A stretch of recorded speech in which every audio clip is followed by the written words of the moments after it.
More books. Well, do I have a library? Do I have a bookshop? No, these are more expressions with the word book.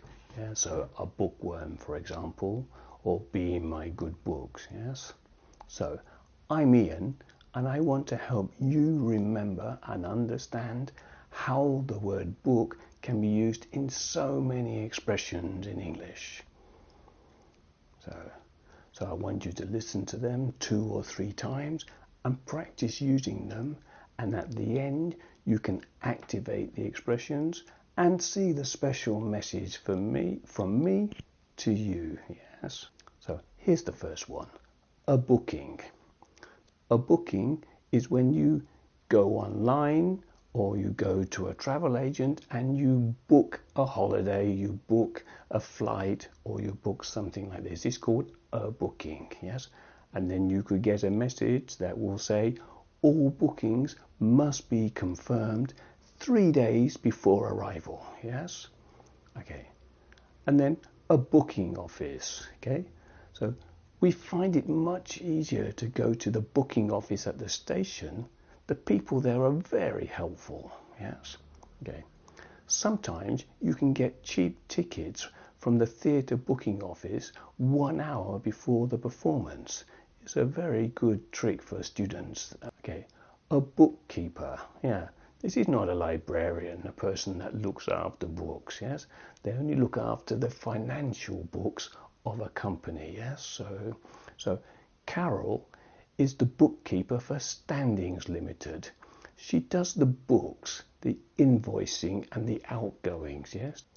A bookmaker, very often colloquially is called a bookie. Yes.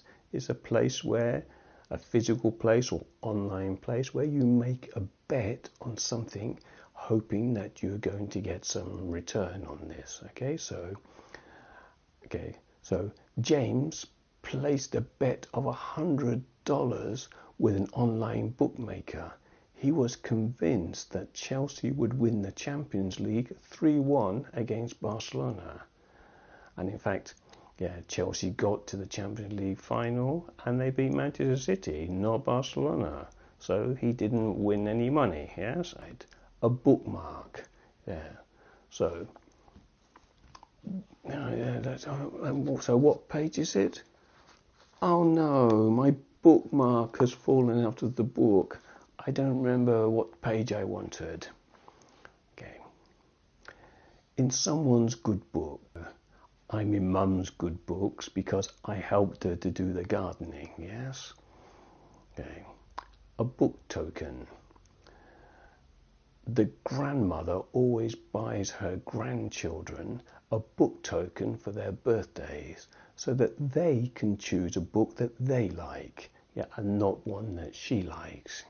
So, a bookworm. A bookworm can be a little insect that gets into especially old books and it eats the binding and the paste of the book. They love it, yes, okay, but it does destroy the books, okay. But a bookworm is also refers to a person who is very fond, perhaps too much, in my opinion, of reading and study. So Jeffrey is a good example, yes. So Jeffrey is a real bookworm, yes. I'm not sure that he's capable of holding a conversation about anything other than what he reads in his books. Okay, so write your version in the comment below for me to see, yes, and give us a like to help us with those pesky algorithms, yes, and leave any other comments below. It's very interesting for us to read what you have to say, yes, and write this special message, yes. Can you see? I watched to the end. Book is not a closed book for me now, right? Okay. So we really appreciate your views, your comments, your likes, your subscriptions, so thanks very much. Bye for now.